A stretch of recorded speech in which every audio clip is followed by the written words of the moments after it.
Je ne dors plus depuis 3 jours. La pièce est silencieuse, à part le tic-tac de l'horloge murale que j'ai achetée pour 15 € dans une brocante à Marseille.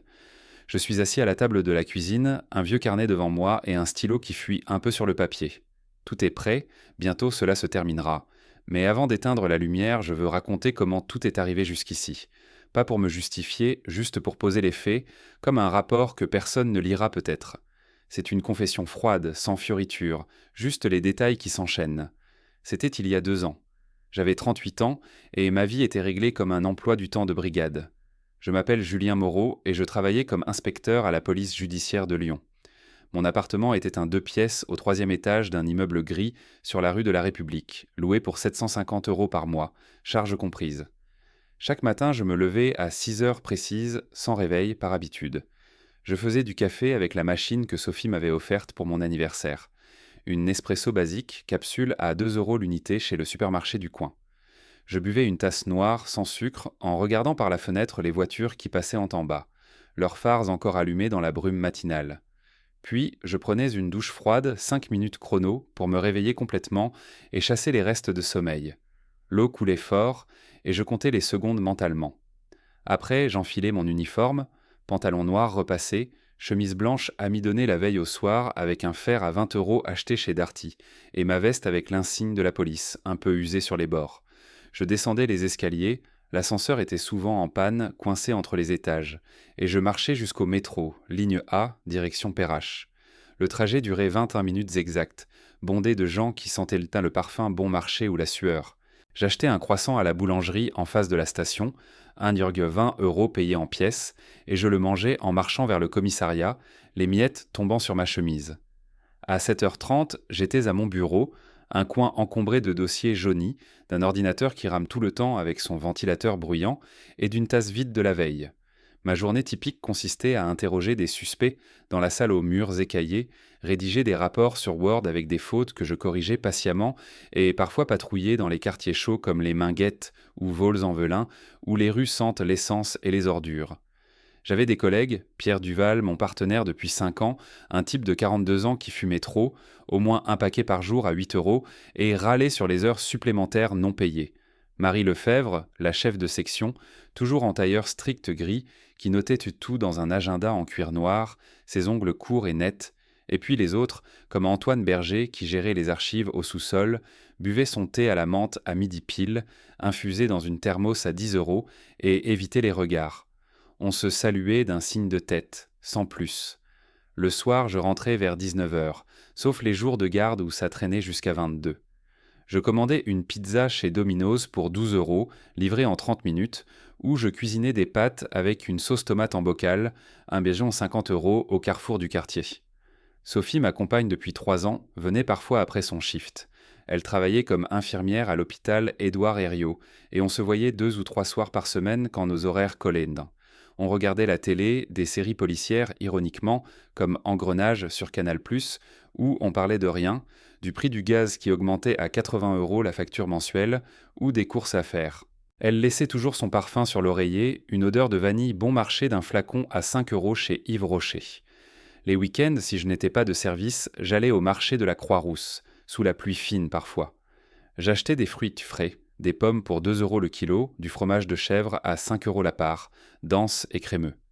Je lisais le journal, Le Progrès, en buvant un espresso à 1,80 € dans un café du coin, les pages froissées par l'humidité. Parfois, je faisais du jogging le long de la Saône, 5 km aller-retour, mes chaussures usées achetées pour 40 € en solde, pour garder la forme et évacuer la tension accumulée. Ma vie était comme ça. Prévisible, sans surprise majeure, un rythme qui me convenait. Je gagnais 2 200 € net par mois, après impôts et cotisations, et j'économisais un peu, 100 € par-ci par-là, pour un voyage qu'on n'a jamais fait, peut-être en Bretagne ou ailleurs.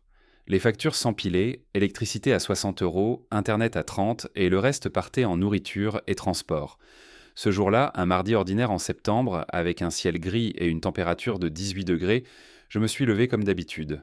Le café était prêt, amer comme toujours, la douche froide m'a réveillé sans pitié.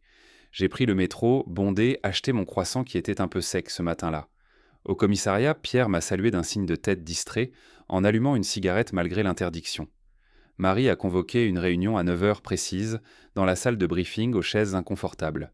On discutait d'une affaire de trafic de drogue dans les banlieues, des noms familiers, des quantités en kilos, rien d'exceptionnel pour nous. Mais en fin de matinée, vers 11h30, quelque chose a changé sans avertissement. Le téléphone a sonné sur mon bureau, un appel interne, et c'était le directeur adjoint qui voulait me voir dans son bureau au 2e étage. J'ai monté les escaliers lentement, sans me douter que c'était le dernier jour normal, que tout allait basculer d'une phrase à l'autre. Le directeur adjoint s'appelait Laurent Garnier. 48 ans, costume anthracite toujours impeccable, cravate fine, cheveux gris impeccablement coiffés en arrière. Il m'a fait signe d'entrer sans lever les yeux de son écran. La porte s'est refermée derrière moi avec un clic sec. L'odeur était celle du désodorisant bon marché et du café froid. « Asseyez-vous, Moreau. » Je me suis assis sur la chaise en face de lui. Le siège grinçait. Il a tourné l'écran vers moi. Une capture d'écran d'une vidéo de surveillance. On y voyait un homme de dos qui frappait un suspect menotté au sol. Les coups étaient d'un méthodique, au visage, au torse. Je reconnaissais les chaussures. Les miennes, celles que je portais ce soir-là, à Vol-en-Velin, lors d'une interpellation qui avait mal tourné. On a reçu ça hier soir. Anonyme. La vidéo circule déjà sur plusieurs groupes Telegram. Il a fait une pause comme s'il attendait que je dise quelque chose. Je n'ai rien dit. Je regardais mes mains posées sur mes genoux. Elles étaient en sèche, les jointures encore un peu rouges. Le suspect est en soins intensifs. Fracture du crâne, côte cassée, hémorragie interne. Il a déposé plainte hier matin. J'ai relevé les yeux. Garnier me fixait sans ciller. Vous savez ce que ça veut dire. Je savais. Ouverture d'enquête interne. Suspension immédiate. Probable radiation. Procédure disciplinaire. Peut-être pénale. Vous avez 24 heures pour préparer votre défense écrite. Après-demain, commission. Il a tourné l'écran vers lui, comme si la conversation était terminée. Vous pouvez disposer. Je suis sorti. Dans le couloir, Pierre m'a croisé. Il a ouvert la bouche, puis l'a refermée. Il savait déjà. Tout le monde savait. Probablement. Je suis descendu au vestiaire, j'ai enlevé ma veste, ma chemise, tout, méthodiquement. J'ai plié les vêtements dans mon sac. Mes collègues évitaient mon regard. Antoine Berger était là, en train de ranger des dossiers. Il a murmuré « Courage, Julien ». Je n'ai pas répondu. Dehors, il pleuvait légèrement. J'ai marché jusqu'au métro sans parapluie. L'eau coulait dans mon col. Dans la rame, j'étais le trempé, les gens s'écartaient, non. J'ai regardé mon reflet dans la vitre noire. J'avais l'air d'un homme qui vient de recevoir une sentence sans procès. À la maison, Sophie était déjà là. Elle avait fini plus tôt. Elle préparait du thé. Quand elle m'a vu entrer, sac à la main, chemise mouillée, collée au corps, elle a compris tout de suite. Qu'est-ce qui s'est passé ? Je lui ai raconté, sans détails inutiles. La vidéo, la plainte, la suspension. Elle a posé la bouilloire. Elle est restée silencieuse un long moment. Tu l'as frappée combien de temps ? Pas très longtemps. 30 secondes, peut-être. Elle a hoché la tête comme si elle calculait quelque chose. Il avait un couteau. Il l'a sorti en premier. Je sais, mais ils ne vont pas voir ça sur la vidéo. Elle a servi le thé. 2 tasses, on s'est assis à la table de la cuisine. Elle n'a pas touché à la sienne. Le lendemain, j'ai rédigé ma défense. 4 pages. Faits, chronologie, contexte. J'ai joint les photos du couteau, le rapport médical du collègue blessé ce soir-là. J'ai envoyé le tout par mail sécurisé à 23h58. Puis j'ai attendu. La commission a duré 40 minutes. Garnier présidait. Marie Lefebvre était là, Pierre aussi. Ils n'ont presque pas posé de questions. À la fin, Garnier a dit « Compte tenu de la gravité des faits, de la diffusion publique de la vidéo et de l'atteinte à l'image de l'institution, nous proposons la révocation sans pension. » Pierre a baissé les yeux. Marie n'a rien dit. Je suis sorti du bâtiment avec un carton contenant mes affaires personnelles. Une tasse, 2 stylos, un chargeur, une paire de menottes que j'avais genre gardées pour souvenir. Dehors, le ciel était clair, froid. J'ai marché jusqu'à la Saône. J'ai jeté les menottes dans l'eau. Elles ont fait un petit plouf, presque rien. Sophie m'a quitté 3 semaines plus tard. Elle a dit qu'elle ne pouvait pas vivre avec quelqu'un qui risquait de devenir violent à la maison. Elle a pris ses affaires un samedi matin pendant que j'étais au café. Quand je suis rentré, l'appartement sentait encore son parfum, mais il était vide. Elle avait laissé un mot sur la table « Je suis désolé, prends soin de toi ». J'ai lu le mot 2 fois, puis je l'ai mis dans la poubelle. L'appartement a été vidé en 2 mois. Le propriétaire a repris les lieux. J'ai trouvé un studio à Guerlain, 480 € par mois, au rez-de-chaussée, fenêtre sur cour. Le lino était décollé dans la cuisine, le chauffe-eau fuyait. J'ai payé la caution en liquide, 960 €, tout ce qui me restait sur le compte après les indemnités de licenciement. Les premiers mois, j'ai vécu avec 800 € par mois, allocation chômage. J'achetais du pain de mie à 0,89 €, des conserves de lentilles à 0,99 €, du café soluble à 1,79 €. Je ne sortais presque plus. Je regardais les murs. Parfois, je relisais les vieux rapports que j'avais gardés. Je comptais les noms. Pierre, Marie, Laurent, Antoine, et d'autres plus hauts, ceux qui avaient signé les ordres, fermé les yeux, classés sans suite. Je ne dormais pas beaucoup. 3-4 heures par nuit. Je me réveillais à 3 heures du matin, les yeux grands ouverts, et je fixais le plafond taché d'humidité. Je repensais à la vidéo, à la façon dont les coups tombaient, réguliers, presque mécaniques. Je ne ressentais pas de remords, juste une fatigue lourde, comme si quelqu'un avait vidé l'air de la pièce. Un soir, vers 22 heures, j'ai allumé l'ordinateur. J'ai tapé le nom de Laurent Garnier sur Google, puis celui de Marie Lefebvre, puis Pierre Duval. J'ai regardé leur profil LinkedIn, Facebook. J'ai noté des adresses, des photos de vacances, des commentaires sur des posts. Je n'avais pas encore de plan, juste l'habitude de collecter des informations. Comme avant, quand je préparais une garde à vue. C'était devenu une routine.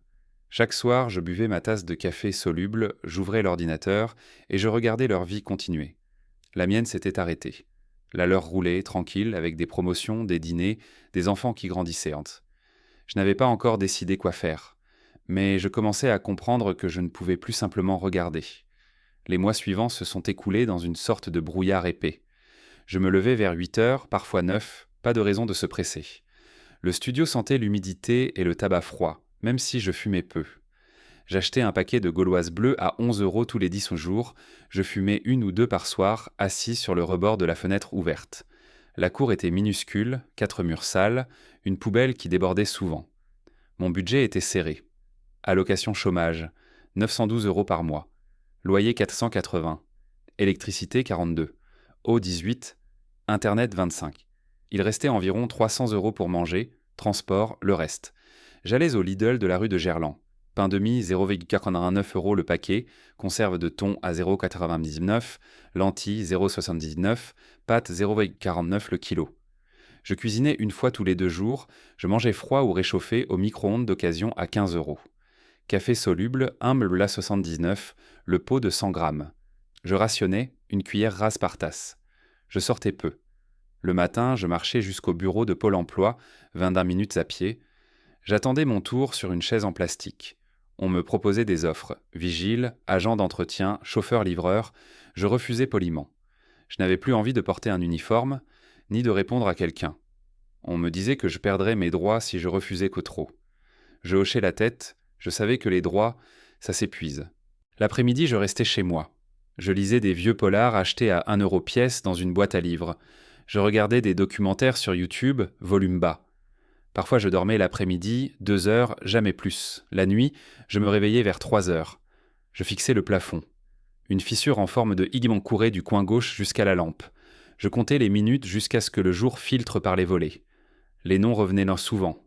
Laurent Garnier, Marie Lefebvre, Pierre Duval, Antoine Berger. Je les répétais dans ma tête comme une liste de courses oubliées. Je n'étais pas en colère, pas encore, juste curieux. Comment ils vivaient quand maintenant que j'étais dehors? Un soir de janvier, il faisait moins 5 degrés. J'avais acheté une plaquette de beurre à 1,99 € et du pain. J'ai allumé l'ordinateur, un vieux portable Lenovo à 120 € sur le Bon Coin. J'ai ouvert Facebook. Laurent Garnier avait posté une photo, lui et sa femme devant un chalet à la montagne. Week-end ski à Courchevel, rien de tel pour recharger les batteries. La femme souriait, lunettes de soleil sur la tête. En légende, merci à l'institution qui permet ces moments.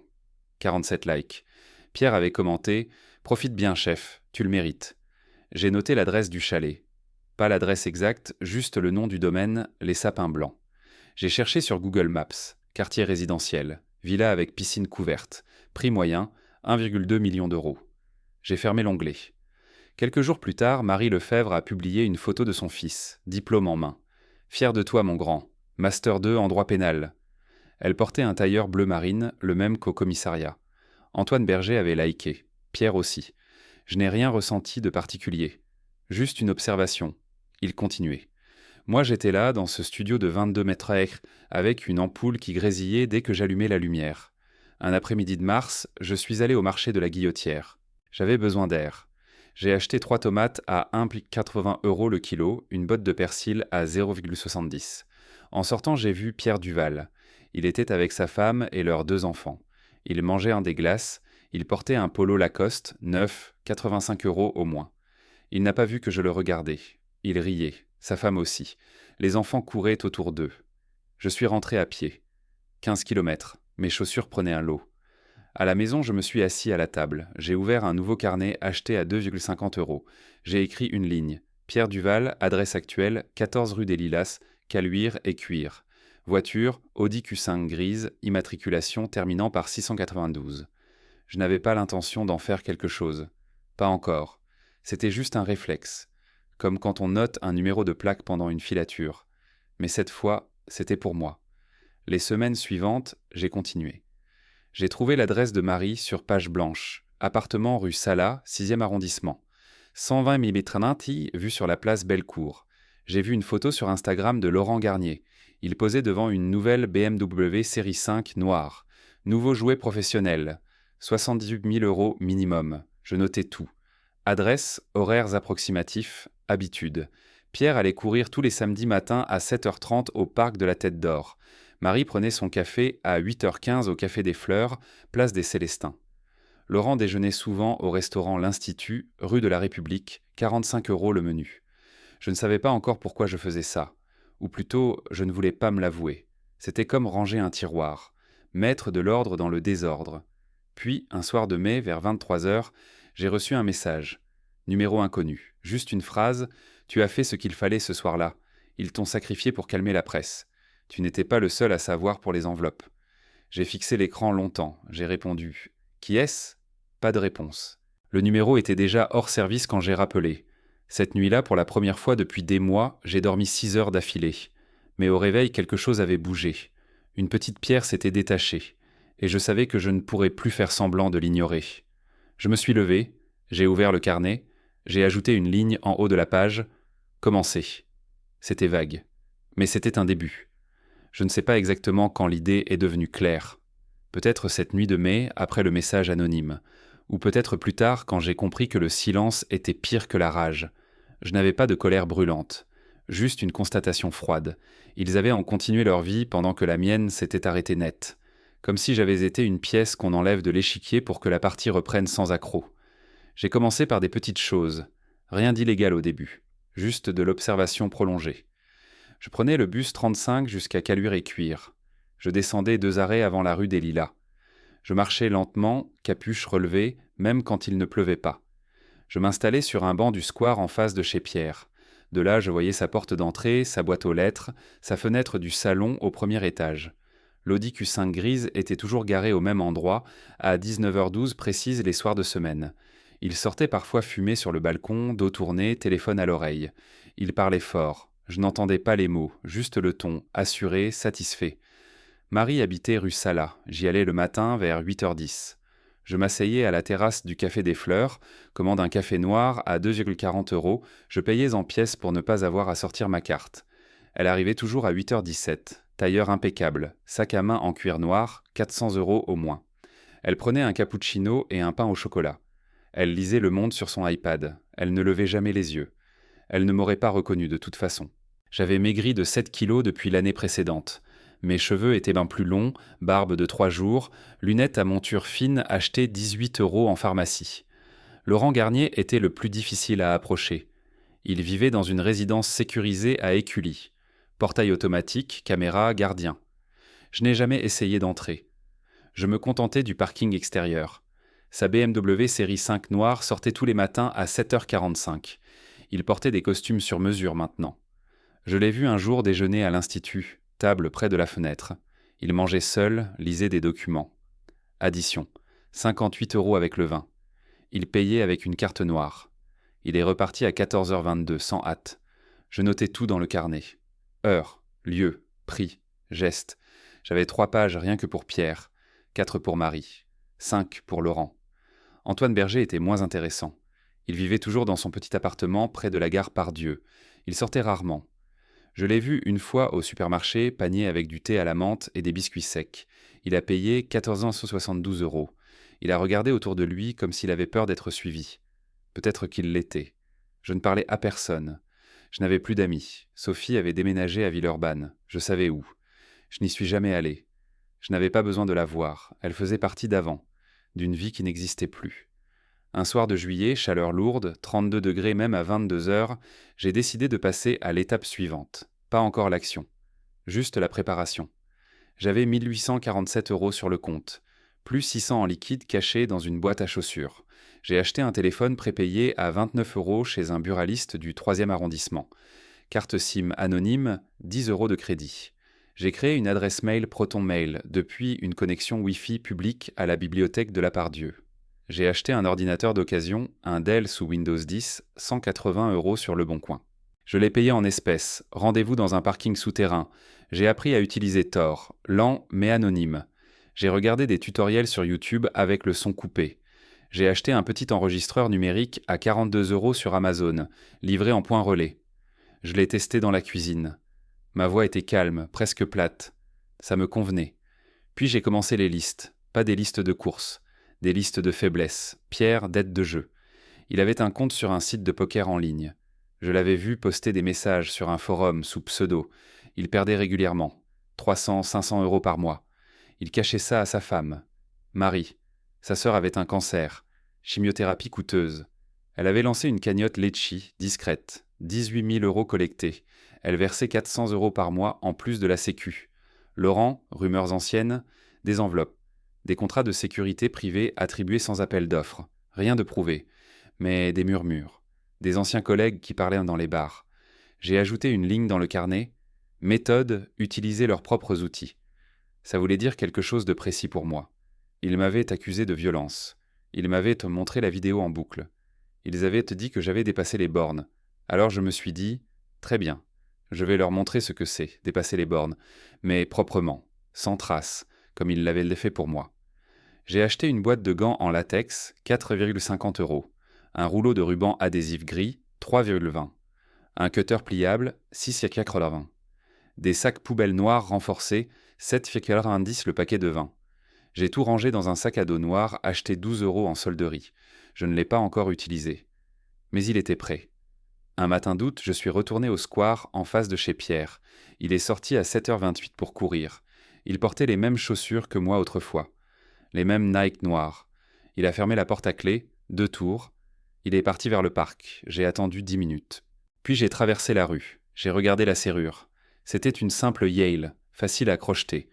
J'ai noté serrure Yale standard, 3 minutes max. Je suis rentré chez moi à pied. Il faisait déjà 28 degrés. J'ai bu 2 verres d'eau du robinet. Puis j'ai ouvert le carnet à la première page.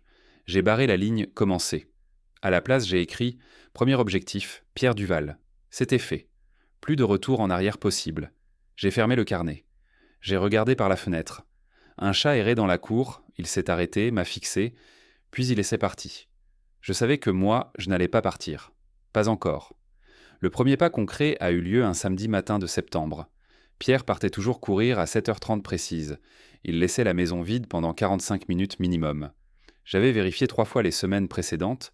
J'ai pris le bus 35 à 6h55, descendu à l'arrêt Caluire Centre, marché jusqu'à la rue des Lilas. J'avais mon sac à dos noir, gants en latex déjà enfilés dans les poches, bonnet enfoncé jusqu'aux sourcils, malgré la température douce. J'ai attendu sur le banc du square, comme d'habitude. À 7h28, Pierre est sorti. Jogging gris, écouteurs blancs, clés qui ont tinté quand il a fermé la porte. 2 tours. Il est parti vers le parc sans regarder autour de lui. J'ai compté jusqu'à 120. Puis je me suis levé. J'ai traversé la rue d'un pas normal. Personne dans la rue à 7h. Rideau fermé chez les voisins. La serrure Yale était exactement comme je l'avais noté. J'ai sorti le crochetage que j'avais fabriqué moi-même. Une vieille carte de fidélité coupée en forme de tension wrench et un trombone redressé pour le pic. 3 minutes 27 secondes. La porte s'est ouverte sans bruit. J'ai refermé derrière moi. Odeur de café et de lessive.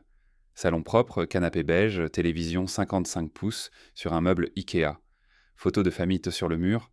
Pierre, sa femme, les 2 enfants. Je n'ai rien pris. Pas l'idée.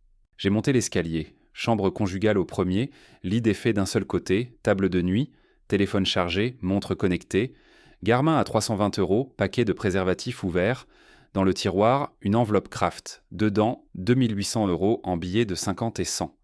Pas déclarés probablement. Je les ai laissés. J'ai pris une photo avec mon prépayé.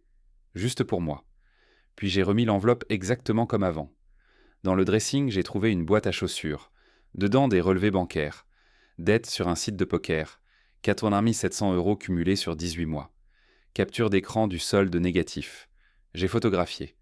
J'ai aussi trouvé une clé USB cachée sous une pile de pulls. Je l'ai branchée sur mon téléphone avec un adaptateur OTG acheté 4,90 €. Contenu, vidéo, des parties de poker en ligne filmées par webcam. Pierre, visage rouge, qui injurie l'écran. Une vidéo plus ancienne. Lui et 2 autres hommes dans un bureau, échange d'enveloppes. Qualité mauvaise mais reconnaissable. Je n'ai rien copié, juste regardé. Puis remis la clé exactement à sa place. Je suis redescendu. Dans la cuisine, sur le frigo, un aimant avec le numéro de la baby-sitter, j'ai noté Camille Rossi, 06 78 92 14 55. J'ai pris une bouteille d'eau dans le réfrigérateur, bu 3 gorgées, remis à la même place, puis je suis sorti. Porte refermée, même 2 tours, retour au square. J'ai attendu que Pierre revienne à 8h17. Il est passé devant moi sans me voir, essoufflé, écouteur toujours aux oreilles. Ce soir-là, chez moi, j'ai transféré les photos sur l'ordinateur d'elle via un câble USB. J'ai créé un dossier Pierre 01. J'ai ajouté les notes, adresse, horaire, dette, enveloppe, clé USB, numéro de la baby-sitter. J'ai effacé les photos du téléphone prépayé. J'ai mis l'appareil en mode avion. Les jours suivants, j'ai continué à observer. Mais maintenant, c'était différent. Je savais que je pouvais entrer, que je pouvais toucher, que je pouvais laisser des traces invisibles. J'ai acheté un petit émetteur GPS à 38 € sur un site chinois, livraison en point relais. Modèle discret, taille d'une pile bouton. Pile autonome 6 mois, j'ai attendu un autre samedi, même scénario. Pierre partit courir, entré en 3 minutes 12 cette fois. J'ai glissé l'émetteur sous la moquette du coffre de l'Audi Q5, fermé le coffre sans bruit, sorti, refermé la maison. J'ai installé une appli de tracking sur mon ordinateur via Tor. Signal faible au début, puis stable. Je voyais la voiture bouger. Domicile, commissariat, restaurant le midi, domicile le soir. Parfois un détour par un bar à poker clandestin rue de Cuir. Je notais les heures, les durées, les adresses. Pour Marie, j'ai procédé autrement, plus lent. J'ai commencé par la cagnotte Litchi. J'ai créé un faux profil Facebook, femme de 42 ans, photo volée sur un compte abandonné. J'ai fait un don de 20 €. Message. Force à votre sœur, courage. Elle a répondu par message privé. Merci beaucoup, ça nous touche énormément. J'ai gardé la conversation. J'ai cherché le nom de la sœur, Isabelle Lefebvre, hôpital Lyon-Sud, oncologie. J'ai appelé le standard sous prétexte d'une livraison de fleurs. Confirmation, chambre 312, étage 3. Visite autorisée de 14h à 19h. J'ai acheté un bouquet de chrysanthèmes à 9,50 € au marché. Je suis allé à l'hôpital un jeudi après-midi. J'ai déposé les fleurs à l'accueil sans monter. J'ai attendu dehors. À 18h42, Marie est au sorti. Visage fatigué, elle a allumé une cigarette. Elle fumait maintenant. Elle n'avait jamais fumé avant. Elle a regardé son téléphone. Message reçu. Elle a souri faiblement. Puis elle est partie en voiture, une Peugeot 308 blanche. J'ai noté « Marie fume ». Stress visible. Sœur en phase terminale probable. Pour Laurent, c'était plus compliqué. La résidence sécurisée. J'ai attendu des semaines. Puis j'ai trouvé une faille. Le gardien changeait tous les 15 jours. Un soir, j'ai vu un nouveau. Jeune, 25 ans maximum. J'ai sonné au portail à 20h15, badge de livreur Amazon à la main, faux colis avec adresse bidon. Livraison pour Monsieur Garnier, urgent. Il a ouvert sans vérifier. J'ai marché jusqu'à l'immeuble, escalier B, 3e étage, porte blindée. J'ai glissé une enveloppe sous la porte. Dedans, une seule photo. Lui jeune en uniforme avec une enveloppe épaisse dans la main. Photo que j'avais trouvée sur un vieux disque dur d'un collègue retraité. Pas de mots, juste la photo. Le lendemain, son Audi n'était pas sorti à 7h45. Elle est restée jusqu'à 10h22. Puis il est parti, conduite nerveuse. Je l'ai suivi à distance en bus, il est allé directement à son bureau, il n'est pas rentré déjeuner. J'ai ajouté au carnet « Laurent réagit. Premier contact établi. » Je sentais le mécanisme se mettre en place. Lentement, sans hâte, comme une machine qui chauffe. Je n'avais plus besoin de me demander pourquoi. La question ne se posait plus. La seule chose qui comptait maintenant était la suite. Et la suite approchait. Pour Pierre, ce serait bientôt. Pierre a été le premier parce qu'il était le plus proche, le plus accessible, le plus vulnérable, et aussi parce qu'il avait été mon partenaire. Il aurait dû me défendre ce jour-là. Au lieu de ça, il avait baissé les yeux pendant la commission. Il n'avait rien dit. Juste hoché la tête quand Garnier avait prononcé le mot « révocation ». J'ai attendu le bon moment. Un vendredi soir, fin octobre. Il pleuvait fort depuis midi. Pierre avait l'habitude de rentrer tard ces soirs-là. Poker clandestin rue de Cuire. Il partait vers 21h30, rentrait vers 2h ou 3h du matin. Sa femme et les enfants dormaient non déjà. La maison était silencieuse. J'ai pris le dernier bus 35 à 23h12. Descendu à Caluire Centre. Marche sous la pluie, capuche noire, parapluie bon marché à 7 € que j'ai jeté dans une poubelle à mi-chemin. J'avais mon sac à dos. Dedans. Gants, ruban adhésif gris, cutter, une petite lampe torche à 9 €, un chiffon, une bouteille de chloroforme diluée que j'avais fabriquée moi-même avec des produits achetés séparément en pharmacie et droguerie. 28 € au total. Je savais doser. Pas pour tuer, juste pour endormir. J'ai attendu dans l'ombre d'un Porsche en face à 30 mètres. À 2h47, l'Audi Q5 est arrivé. Pharet s'éteint à 20 mètres de la maison. Pierre était descendu. Il titubait légèrement. Odeur d'alcool et de cigarette quand il est passé près de moi sans me voir. Il a ouvert la porte. 2 tours. Il est entré. Lumière du couloir allumée 10 secondes, puis éteinte. La maison était redevenue noire. J'ai compté jusqu'à 200. Puis j'ai traversé.